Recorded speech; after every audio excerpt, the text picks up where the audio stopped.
It was a cloudy day. I was standing on the side of muddy jungle road, shaded with large trees from either side.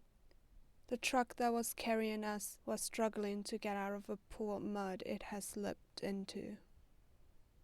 It was loaded with local goods, and it would go side to side each time the driver hit the gas.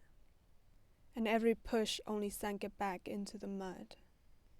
There was this feeling in my chest that I couldn't really describe, but I keep looking back at the road where we came from, the way back home, and that was when I realized everything was going to be different.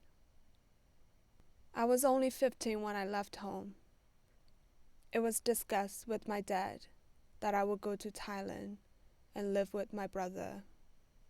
I had never been away from home before that. My dad wanted me to explore opportunities to study abroad, but I was more excited with the idea of leaving home. I remember the day.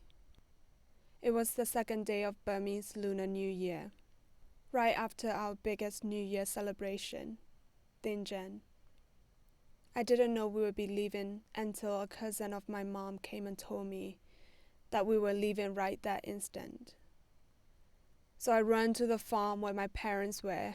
I shouted, "Mom! Pa! I'm going to Thailand!"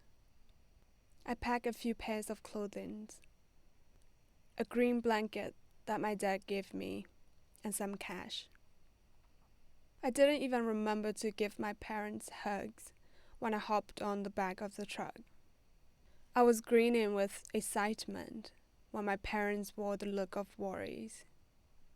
When we started to move out of town, I realized none of my friends knew I was leaving.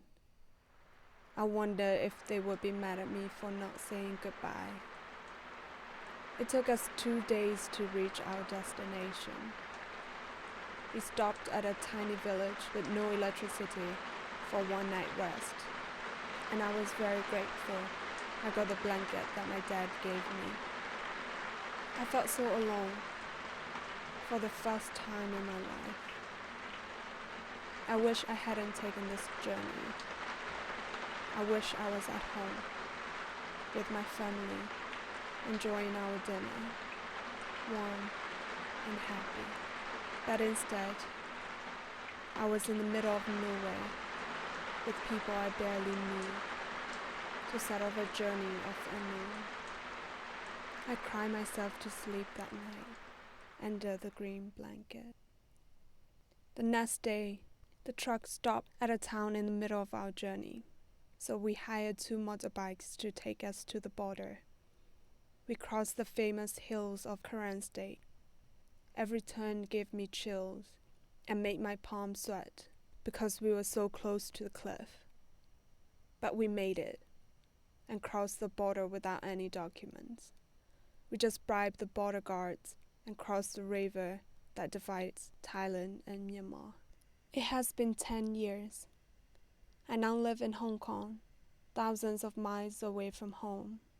I went back to visit my family multiple times, but I had never been back for the new year. So I hope for next year I'll be with my family for Dinjan.